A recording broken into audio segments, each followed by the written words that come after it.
రాష్ట్ర స్థాయి విద్యారంగ ఆర్థిక రంగ సమస్యల పరిష్కారం కోసం ఆంధ్రప్రదేశ్ టీచర్స్ ఫెడరేషన్ ప్రకాశం జిల్లా శాఖ ఆధ్వర్యంలో ఒంగోలు కలెక్టరేట్ వద్ద ధర్నా చేపట్టారు. ఈ సందర్భంగా రాష్ట్ర అధ్యక్షురాలు మంజుల మాట్లాడుతూ ప్రధానంగా రాష్ట్రంలోని ఉపాధ్యాయులు 42 ప్రధాన సమస్యల మీద ధర్నా నిర్వహించడం జరుగుతుందని తెలిపారు. సుదీర్ఘకాలంగా పెండింగ్లో ఉన్న సమస్యలు పరిష్కరించాలని డిమాండ్ చేశారు. పీఆర్సీ గాని 4 డిఏలు వెంటనే విడుదల చేయాలని కోరారు. అలాగే సిపిఎస్ రద్దు చేసి కారుణ్య నియామకాలు చేపట్టాలన్నారు.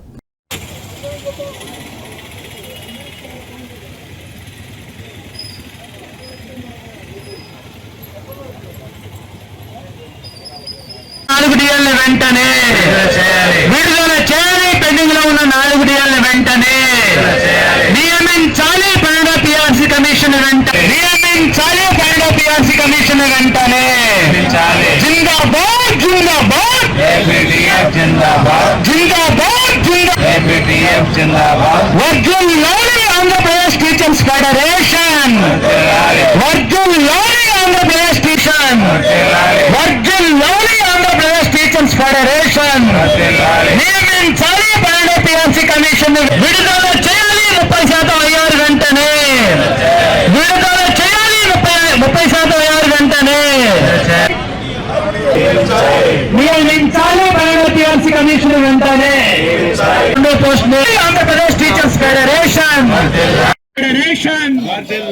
వర్ధిల్లాలి ఆంధ్రప్రదేశ్ టీచర్స్ ఫెడరేషన్ వర్ధిల్లాలి ఆంధ్రప్రదేశ్ టీచర్స్ ఫెడరేషన్ విడుదల చేయాలి. పెండింగ్ లో ఉన్న 4 డిఎల్ని వెంటనే రద్దు చేయాలి. సిపిఎస్ విధానాన్ని వెంటనే అమలు చేయాలి. ఓపీఎస్ ఒకటే సర్వీస్ ఒకటే సర్వీస్ ఒకటే సర్వీస్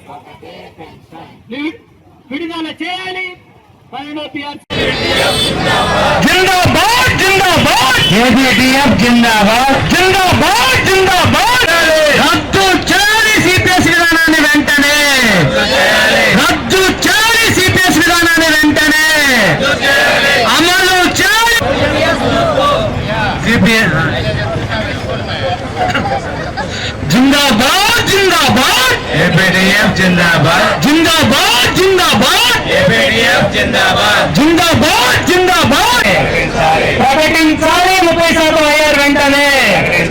ఈరోజు ఏపీటీఎఫ్ పిలుపునందుకొని దాదాపు 28 జిల్లాల్లోనూ వందలాది మంది ఉపాధ్యాయులు జిల్లా కలెక్టర్ కార్యాలయాల ఎదురుగా ధర్నాలు చేస్తూ ఉన్నారు. దీనిలో 42 సమస్యలను మేము టేకప్ చేశాము. ఈ 42 సమస్యలు సుదీర్ఘకాలంగా పెండింగ్లో ఉన్నాయి. పీఆర్సీ కానివ్వండి, ఐఆర్ కానివ్వండి, 4 విడతల డిఏ బకాయిలు కానివ్వండి, ఇవన్నీ కూడా ఇవ్వాల్సిన అవసరం ఉంది. అదేవిధంగా గత ప్రభుత్వం పెండింగ్లో పెట్టిన 30,000 కోట్ల రూపాయల్లో దాదాపు ఒక విడత 7,000 కోట్లు, మరొక విడత 7,000 కోట్లు మాత్రమే ఈ ప్రభుత్వం చెల్లించడం జరిగింది.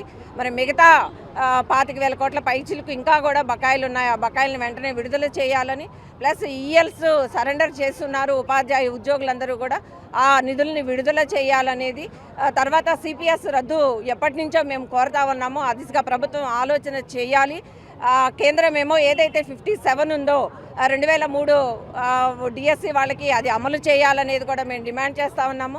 అదేవిధంగా కారుణ్య నియామకాలని ఉపాధ్యాయులు చనిపోయి ఉన్నారు, వాళ్ళ పిల్లలకి కారుణ్య నియామకాలని చేపట్టాలని, ఐఆర్ని అంటే పీఆర్సీ కమిషన్ వేసి ఐఆర్ని వెంటనే విడుదల చేయాలనేది కూడా మేము ప్రభుత్వాన్ని డిమాండ్ చేస్తున్నాం. దాదాపు 42 సమస్యల పరిష్కారం కోసం ఈరోజు ఏపీటీఎఫ్గా మేము ఉద్యమం చేస్తూ ఉన్నాము. ఈ 42 సమస్యల్లో విద్యారంగ సమస్యలు ఉన్నాయి, ఆర్థిక సమస్యలు ఉన్నాయి. ఇవన్నీ పెట్టుకొని విద్యా అభివృద్ధి ఏ విధంగా సాగుతుంది